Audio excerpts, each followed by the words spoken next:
topic, which is .NET. Now, there's two kinds of executables. There's native code and bytecode.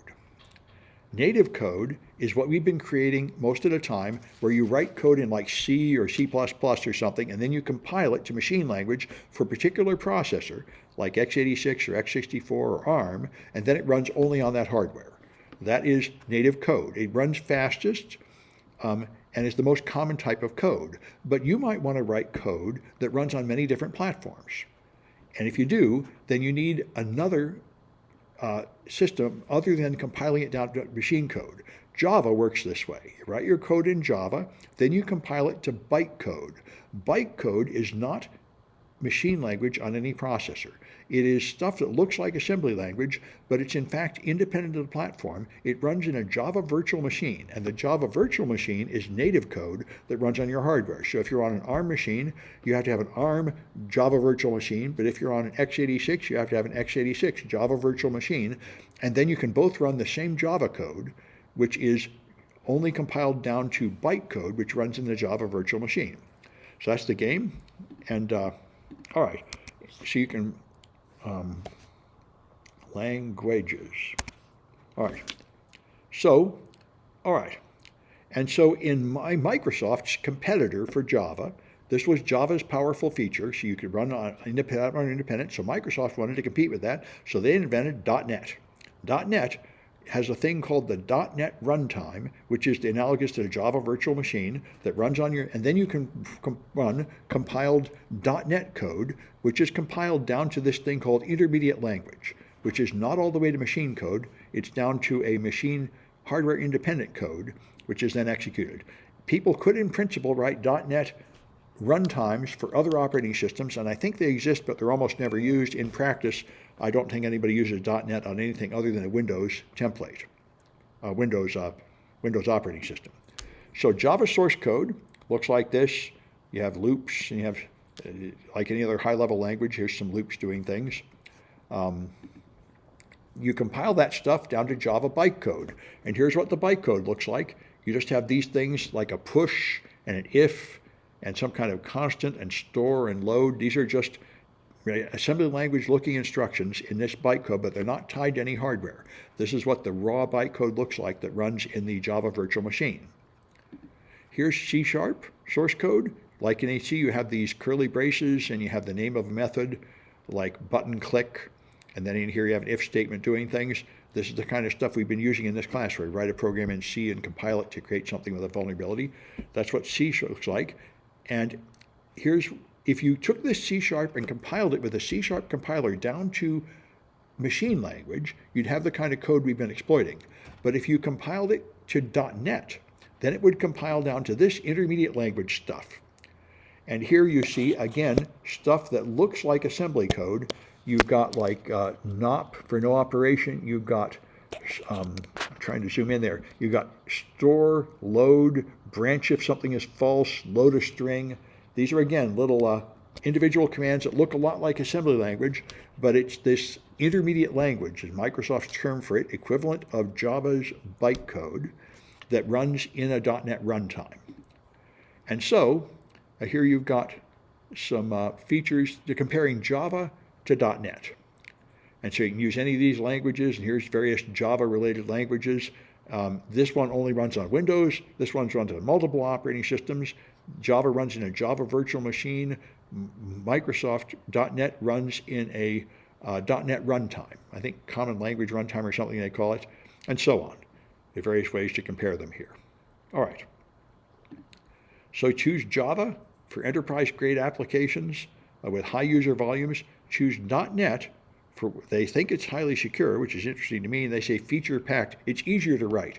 Windows-type developers like to write their .NET in Visual Studio, and it's easier to write, but of course not going to be as fast and handle as many users as Java.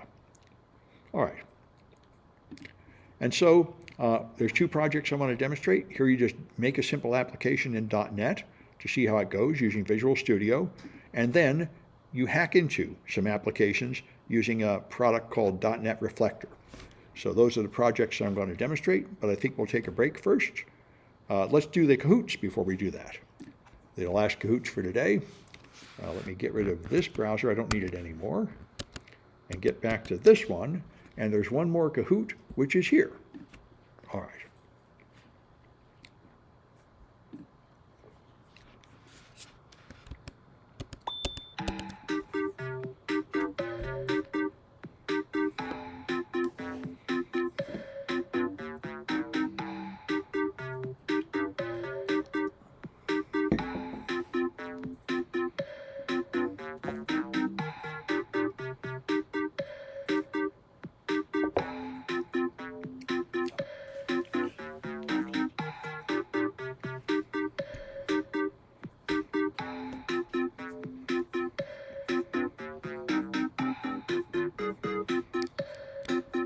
A bear with a waffle on its head? All right. Maybe it's a hat. Anyway.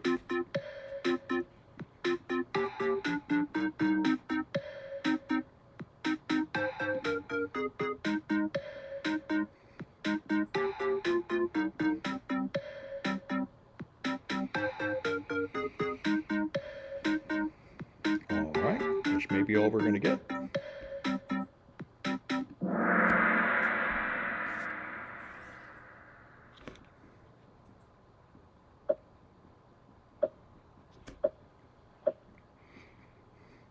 All right, so what, whoa.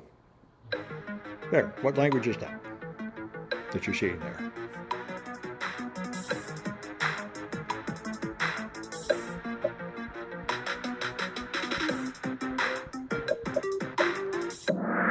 Yep, that's C, C sharp, in fact. All right, good. All right, what language is this next picture?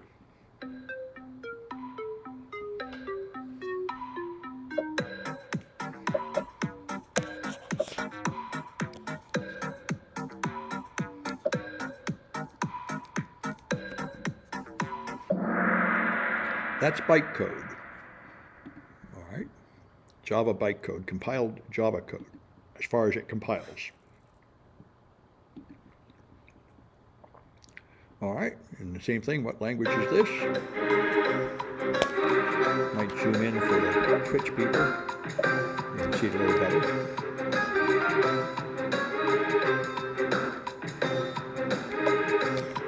It should be sending it to your local machine too.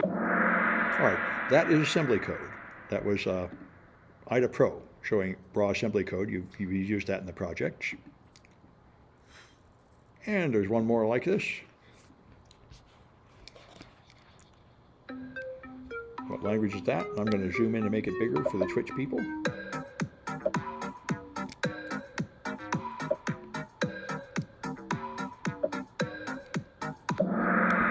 That's intermediate language. .NET intermediate language. You can get it by process of elimination too.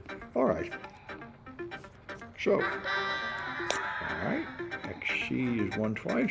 And so is the 1.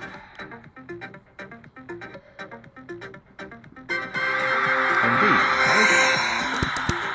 All right. Well, that's it for the lecture in the Kahoot. Let me stop the recording. And